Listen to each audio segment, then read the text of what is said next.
Is charged with setting 3 fires in one Albany County town. But we're learning more about that suspect and how this wasn't his first time in some sort of trouble. Matt Markham was in court for Wolfersheim's appearance last night, and he continues our coverage tonight. Matt? Hello, Liz. We know he was involved with emergency response one way or another for several years, both as a fireman and an emergency medical first responder. The 3 fires Matthew Wolfersheim is accused of setting in Guilderland were to unoccupied structures. Neighbors who live around them are given some solace, though, now in knowing that at least a suspect has been identified. But just the idea of somebody going around, setting these fires is rather unnerving. Police have pointed the finger at Matthew Wolfersheim for reducing an abandoned home to this. Alan Scott's elderly mother was home right next door when it burned.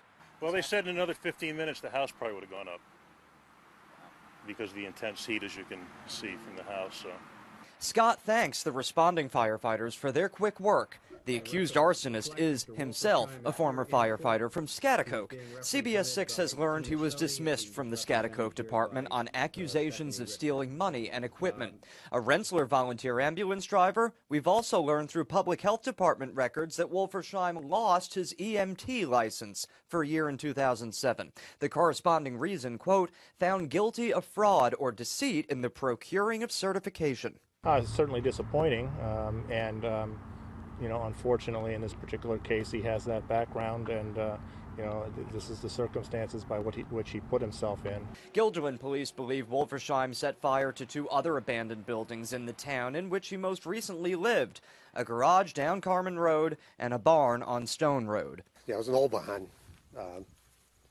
It wasn't the best looker in the world, but yeah, it meant a lot to me. Richard Dawson was driving home from a weekend with family and returned to see fire crews. You can see we had a number of old cars in there that my brother and I had planned to work on to fix up. I've just recently retired and just now have the time that I can get on it. Guilderland investigators believe they have the evidence to prove Wolfersheim is connected to these 3 fires. Our police department and this cause and origin team certainly reaches out to other agencies and they address any similar occurrences within their jurisdictions. Mr. Wolfersheim was a Schaghticoke firefighter. At a time, there were many suspicious fires set in Rensselaer County, mostly to unoccupied buildings. At 6:30, you'll hear what the Schaghticoke fire chief had to say when he heard the news that his old assistant chief had been accused in the Guilderland fires. Jerry?